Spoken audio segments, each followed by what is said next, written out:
श्री गुरुवे नमः।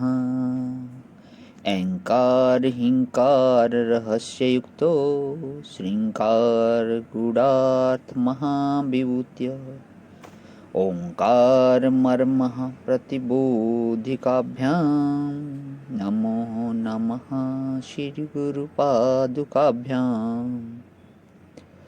ओम शांति शांति शांति। प्रणाम भगवान। श्री विचार सागर दर्पण स्वामी श्री मनोहरानंद जी महाराज का दिव्य ग्रंथ, जिसमें हमारा दृष्टि सृष्टिवाद चल रहा है भगवान, पेज नंबर 42 से। और जिज्ञासु की शंका चल रही है, गुरु जी उसका समाधान दे रहे हैं। तो शंका थी कि आपने जो कहा कि ज्ञान मन का परिणाम होता है, उसे भ्रम नहीं करते, उसको जो है भ्रम नहीं कहते, परंतु जो लोग स्वप्न को मन का परिणाम मानते हैं, उनके मत में स्वप्न का ज्ञान भी तो मन का परिणाम है। अब आपके कथनानुसार जो ज्ञान मन का परिणाम होता है वह यथार्थ होता है, तो स्वप्न ज्ञान भी यथार्थ मानना पड़ेगा।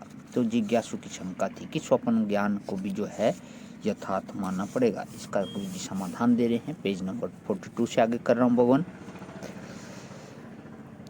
जिस प्रकार आंतरिक जगत में जहाँ विषय व ज्ञान दोनों मन अथवा अविद्या के परिणाम माने जाते हैं, तथा रज्जु सर्प आदि स्थल जहाँ भी विषय व ज्ञान दोनों अविद्या के परिणाम माने जाते हैं, वहाँ ये दोनों मिथ्या ही माने जाते हैं।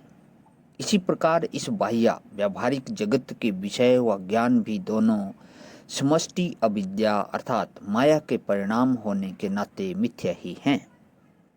जिस प्रकार जीव साक्षी में कल्पित स्वप्न ब्रह्मांड हमारा, यानी कि यहाँ पे हमारा से मतलब जीव का स्वप्न होने के नाते कल्पित है, उसी प्रकार ईश्वर साक्षी में कल्पित या व्यावहारिक ब्रह्मांड भी ईश्वर का स्वप्न या उसका संकल्प कह सकते हैं कि ईश्वर का संकल्प होने के नाते कल्पित ही है।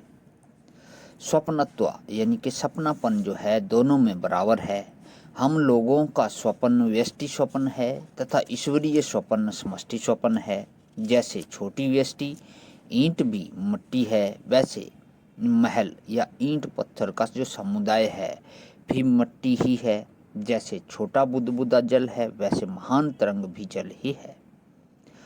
उसी प्रकार जैसे छोटा या जैसे बोल सकते हैं हम भी, उसी प्रकार जैसे व्यष्टि स्वप्न भी मिथ्या है, वैसे बड़ा जो समष्टि स्वप्न भी मिथ्या ही है।